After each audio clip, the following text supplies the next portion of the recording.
भाई साहब, अंग्रेज भी यूं ही खून चूसा करते थे। अंग्रेजों के टाइम पे अंग्रेज हमारे देश का सारा पैसा इकट्ठा करके लंदन ले जाया करते थे। अब ये केंद्र सरकार दिल्ली का सारा पैसा इकट्ठा करके केंद्र सरकार में ले जाती है। भाई साहब, हमने इनको कहा कि हम मानते हैं पूरे देश में गरीबी है, आप 1.5 लाख करोड़ रुपए दिल्ली वालों से लेते हो, आपको बाकी देश में भी खर्च करना है, पर दिल्ली में 1.5 लाख करोड़ में से 50,000 करोड़ तो खर्च कर दो। दिल्ली में 50,000 करोड़ खर्च करेंगे, कितने स्कूल बन जाएंगे, कितने अस्पताल बन जाएंगे, कितने कॉलेज बन जाएंगे, सारी बिजली अभी मुफ्त हो जाएगी, कितना काम हो जाएगा 50,000 करोड़ में।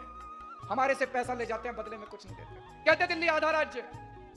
भाई साहब, आपने 4 साल पहले मेरे को जिम्मेदारी दी थी, आपने मेरे को बिजली की जिम्मेदारी दी, पानी की दी, सड़कों की दी, नालियों की दी, गलियों की दी, सीसीटीवी कैमरे की दी, इनसे लड़ लड़ के सारे काम करा लिए।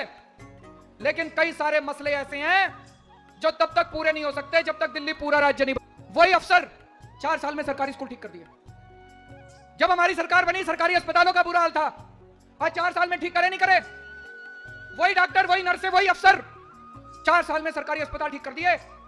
जिस दिन पूर्ण राज्य बनेगी, यही दिल्ली पुलिस, यही इंस्पेक्टर, यही एसएचओ, भाई साहब दिल्ली पुलिस की व्यवस्था ठीक कर देंगे, आपकी बहू बेटियों की सुरक्षा का इंतजाम करेंगे हम लोग। दोस्तों, आज पूरी दिल्ली में सीलिंग हो रही है, पूरी दिल्ली के अंदर दुकानें सील कर रही है। सारे व्यापारी आए थे मेरे पास, उनका दुख दर्द देखा नहीं जाता। लोगों के घर बर्बाद हो गए, बेरोजगार हो गए, हजारों लाखों लोग बेरोजगार हो गए। यह मेरे बस की बात नहीं थी, केंद्र सरकार को पास करना है। मैं 10 बार केंद्र सरकार के पास गया अपने व्यापारियों को लेके, मैं रोया, गिड़गिड़ाया, पैर पकड़े केंद्र सरकार के। मैंने कहा मेरे व्यापारी हैं, उजड़ रहे हैं, मेरे व्यापारी बचा लो इनको। केंद्र सरकार नहीं मानी। केंद्र सरकार को 1 लाइन का कानून पास करना था, 1 लाइन का ऑर्डिनेंस पास करना था कि दिल्ली में जो दुकान जहां है वो वहीं रहेगी, उसको सीलिंग नहीं किया जाएगा। बस 1 लाइन का कानून पास करना था, केंद्र बन जाता। आज हमारी बहू बेटियां दिल्ली में असुरक्षित हैं। 6-6 महीने की बच्चियों के साथ दिल्ली में बलात्कार हो रहा है।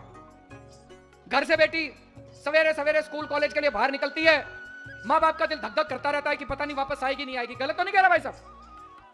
पूरी दिल्ली में गुंडागर्दी मची पड़ी है, गली गली में नशा बिक रहा है, गली गली में नकली शराब बिक रही है, पूरी दिल्ली के अंदर मोटरसाइकिल चोरी हो रही है, गाड़ियां चोरी हो रही है, चेन स्नैचिंग हो रही है। पूरी दुनिया के अंदर Delhi rape capital, crime capital की तरह मानी जाती है। क्यों? अगर खुदा ना खास्ता आपके घर में कोई कुछ हो जाए, खुदा ना खास्ता आपकी बेटी के साथ कुछ हो जाए, आप पुलिस के पास जाते हो। आपसे पूछना चाहता हूं, पुलिस सुनती है आपकी? क्यों नहीं सुनती पुलिस?